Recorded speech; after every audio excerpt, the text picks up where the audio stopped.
Ever heard of the 95% rule? It matters when it comes to end-of-life care for a loved one. 95% of the time, a person who needs end-of-life care ends up spending that time at home and not in a hospital. Their loved ones and they themselves are going through a myriad of emotions. They go through fear, frustration, anger, exhaustion. All of these emotions that they experience are unsupported and they feel isolated from the community, which is very strange because they are residing in the community. When I heard about Kampong Palliative Care, I was so excited I could be part of this initiative to bless the seniors, to rally as many people as we can. I believe with the right tools and programs and training, we could equip families and one another with the right skills to be able to handle this aspect of aging well. When I think about aging well, I think of those who are in need of end-of-life care, as well as the caregivers who are looking after the loved ones. It's so important that we support one another, especially the caregivers and as well as the patients in this area of need. So I have, of course, two aged parents, and we've had a tragedy in the family. My elder sister passed away in 2016, and ever since that incident, their health went into a decline. My father got cancer and he had to get Whipple surgery, which basically just eviscerated him. They had to remove his stomach and his pancreas and everything, and I didn't know that it regrows. He's been bedridden since. My mom has had a couple of strokes. She's highly diabetic, and that has also let her have half her body where it's not very responsive, and she's got partial paralysis in her limbs and her face and her eyes. I became a sole caregiver to both my parents for the last 11 years, from the period of 2011 to 2022. I made a conscious choice, a choice of my own, because they were my dear parents. I have a very supportive brother, but he lives in the UK.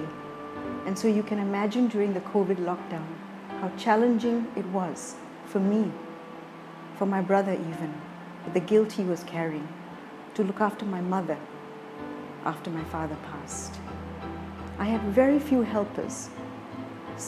Lots of helpers were not signed up for this job, so they left me. My parents passed not too long ago, my mom more recently. I think you will agree with me when I say losing one parent is already too much, but losing two is so heartbreaking. The grief will never go. The need for palliative care was something that I started to work at that time with HCA Hospice, with then the medical director, to actually look at how they, through their network and in Bedok, been able to look after seniors in their last days of their lives. So when, moving forward to today, last year when Swapna been sort of nominated to chair the Smart Healthcare for Smart Cities Network, she raised the idea of the palliative care as an agenda. So I thought that in order for us to be taken seriously by the government, there must be government support, right? And we reached out to the Singapore Hospice Council, and thankfully the government at that time was also having a national strategy for palliative care. So I think it all now is coming to making a lot of sense. I hope the program that we initiate will become the catalyst of what more can we do from a citizen engagement, starting from this KPC as one of the areas of care for the seniors. Palliative care is not something to be shrunken and not something to be avoided. It must be something that must be completely open and transparent And so we are here to support anybody who watched this video to come forward, work with us, and be part of our ecosystem. I'm Suresh Kumar. I am the director of the World Health Organization Collaborating Center for Building Country Capacity in Palliative Care and Long-Term Care, and I have been active in international scene in palliative care for last 30 years. Serious illness, bedriddenness, death and dying, grief and bereavement, these are all not just medical issues. They have a medical component, but these are mainly social, personal, emotional and spiritual issues. And along with the medical support, all these patients need support from others.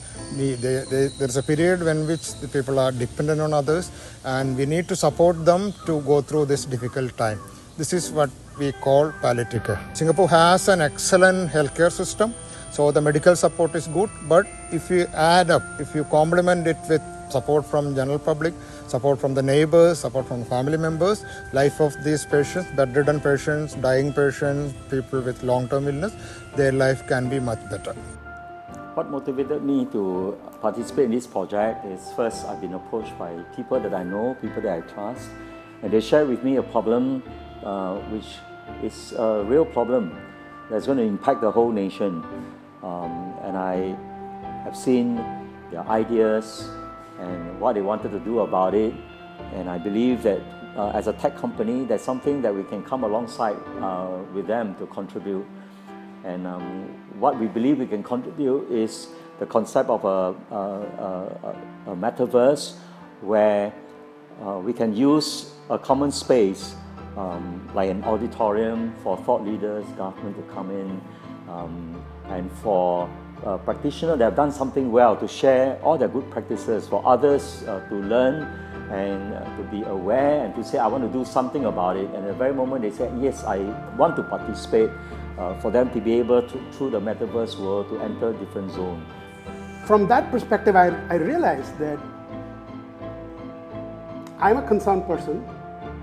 My brother is a caregiver. We can't have much of a community in the physical space, but we could, talk more, and we could engage more in a virtual space. I realized that my brother's, a tech enthusiast just like me. He would be happy to go onto an online community and talk to people in similar situation, to like-minded people. I feel that is a need that is kind of unaddressed at this point in time. So fellow Singaporeans, my kampong dwellers, my friends, my neighbors, the families out there, the loved ones, and most of all my caregivers, you've now heard my story and you've heard me narrate my experience. This is why I'm part of the Kampong Palliative Care movement for you. I want to be that strong pillar with my team in providing you the psychosocial support, that human connection which lacked in my caregiving journey for my dear mom and dad, and also for myself. You see, today it's not about the multidisciplinary doctors, teams, and the healthcare institutions. How much can they do? There's so much resources they can provide. Today, it's about us, the community, rallying together, being compassionate and helping one another, going to the neighbor and helping them in times of need. So remember, it's not about healthcare institutions alone. It's about the community. Because, you see, I didn't know what I didn't know. But you people, you need to know what you don't know. Reach out to us. Be part of our movement. Let us come and help you. Let's work together to be this compassionate community. This channel is for you. It is really meant to connect and equip all of us, regardless of our background, our ethnicity, our religious faith, our status in life. It is to connect us and equip us with these essential skills, to be there for a loved one or a neighbor who's experiencing what I would call the most fundamental of all emotions, and that defines us as a human, which is going through this sense of loss and grief that comes when you're caring for someone who's at the end of life stage, because the anticipated grief is as much painful as the actual grief at the loss of this loved one.